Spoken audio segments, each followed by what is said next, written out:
right, folks, guess what? The city of San Antonio is once again doing the same thing, the same tactics they've done 3 years ago. As many of you know, this evening there's supposed to be an Alamo Advisory Committee meeting held at 5:30, and it's supposed to be open to the public. But guess what? It's not open to the public. It's not face-to-face the way it should be. That the meeting's going to be held in their area, and then you will have to text your questions in. The problem is this: they have not released the number to put your questions in advance. The deal is this: we know from experience they're going to filter out our questions, but that's fine. We need to continue doing that. Every single person listening to this needs to put your questions out there, because the fact is, what they're doing is what in my opinion, is called the reimagine the Alamo plan, and that's what they're going to be talking about, folks. We told them not to do it. It was a stalemate, or not a stalemate. It was stalled. But the thing is this: you got to get your questions out. Pass this along. Let everybody know what's going on. This has got to stop.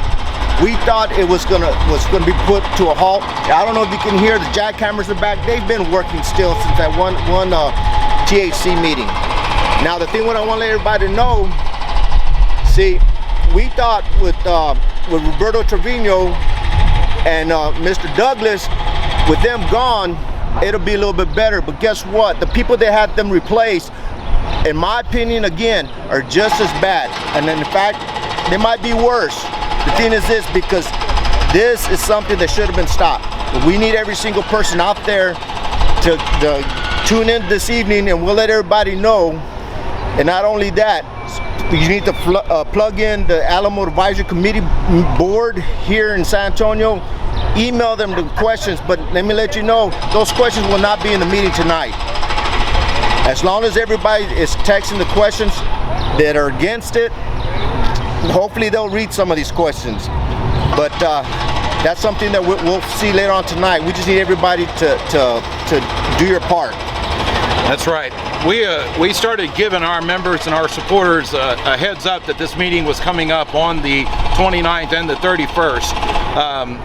Probably about a month ago that we got wind of this meeting that's coming up. Since then, we've been watching the sanantonio.gov, which is the city's government website. Nothing was mentioned about these meetings taking place.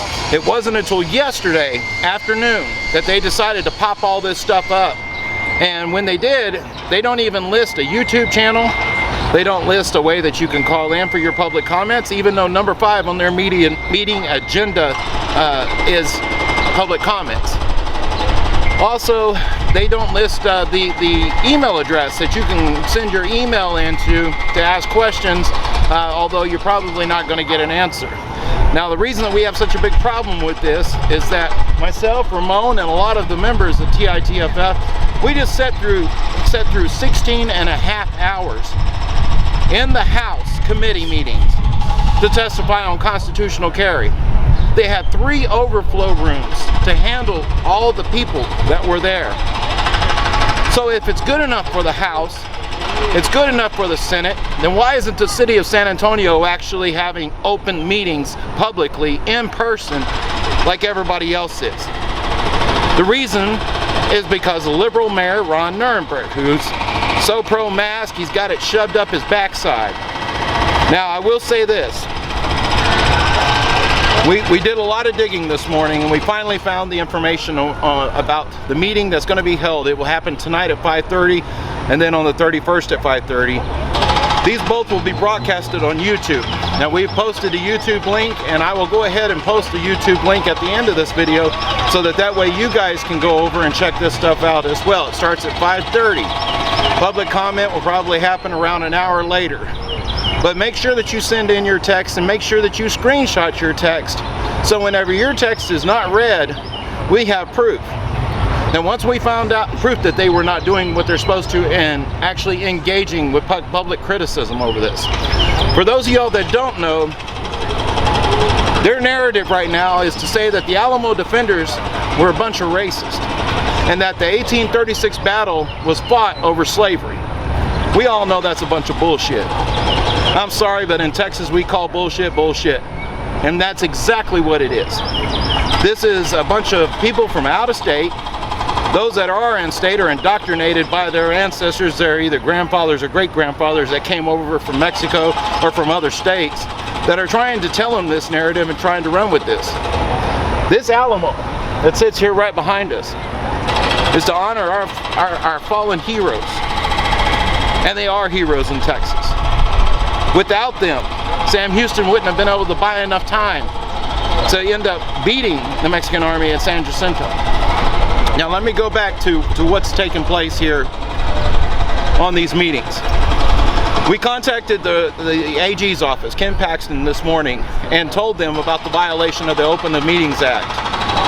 And we explained to them that they're only taking public testimony via text and that they're going to filter those texts that comes in and only get the soft questions out there, or only the pro Reimagine the Alamo Project questions out there, and everybody else is just going to be tossed into the can.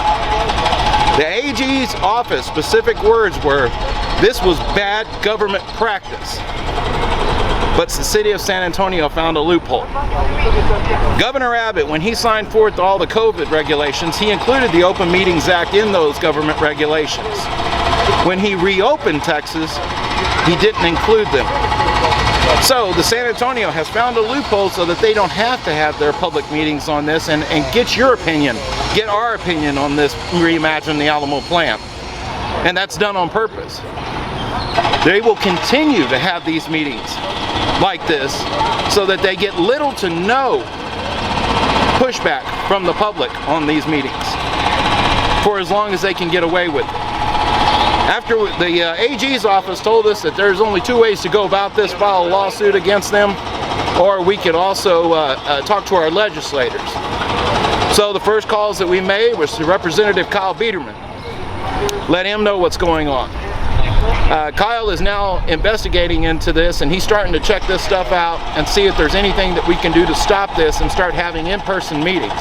Again, if we can sit 16 and a half hours in a House committee meeting for constitutional carry, by God, we can have a fourth of the number that was there sitting in a meeting to talk about the Alamo. There's no excuse for this, Ron Nirenberg. There's no excuse for this Alamo Advisory Committee. You guys are trying to hide from the public. You want to ramrod this whole thing down the throats of Texans because you feel it's the right thing to do. You don't have the support of Texans. You don't have the support of the legislator. You don't have the support of the Senate. You want to do this on your own. And so therefore, we will be traveling back to Austin again to go talk to other representatives who we have become friends with over the years to see if we can't get them involved and to try to get them to put a stop to this so that way the public meetings can be held in person. Now, we haven't heard word back yet just from Representative Biederman, just simply because we on our way down here to the Alamos whenever he called us back. Thankfully, we have representatives like Kyle Biederman who are actually listening to Texans and trying to do something about this. For those of y'all that don't know, he has 3 Alamo bills that are inside the legislature, and we need you to support those bills. We need you to take the wind out of the sails of the San Antonio city government. Ron Nirenberg, who belongs in Boston and not Texas, we need you to do this. We can't do this on our own. So every Texan has got to engage. So as of right now, that's where we stand on this issue. And it's going to take the full support of Texans in order to put a stop to this. Number one, we need to get the in-person meetings happening instead of these posted on YouTube and take your text questions. That's a bunch of nonsense. Even the AG's office said that's bad government practice. Secondly, we need to stop the narrative from the city of San Antonio and George P. Bush to paint the Alamo defenders as racist and try to make the whole 1836 battlefield being fought supposedly over slavery. And if you don't think it won't stop there, they've already got their eyes set on the entire Texas Revolution. Any God-fearing, red-blooded Texan out there in the state knows this Alamo was not fought over because of slaves. There's proof to that fact, and we will go into that in a later video. Everybody knows the Texas Revolution was not fought because of racism or slavery. but that's what they want to do. And as you can hear, the jackhammers have started back up. They are so mad, they're so greedy because they get a whole bunch of money for this plan if it gets to pass. And a lot of that money will see it into their pockets. So we have to stop this. We have to put an end to this nonsense. Let's honor the Alamo for what it belongs to. Texans, American, as a symbol of freedom and liberty and fighting for those things against unbeatable odds. Do you have anything else to add? One more thing I want to let everybody, just remind everybody. Again, Kyle Biederman's looking into this. He has 3 bills out there regarding the Alamo.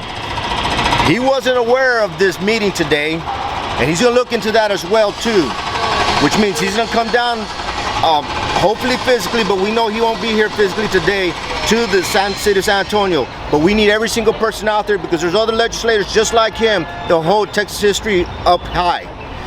Reach out to your legislators, let them know what's going on, because we met a lot of legislators when we were there in Austin that they hold the Alamo and our Texas history in very high regards. Reach out to them, let them know what's going on. We need all the support right now. And the last thing that you can do, especially those of you that are inside San Antonio, give the axe to these people that are in our San Antonio city government that are trying to do this. This is not the only fail that they've got on their records. They've got a lot of them.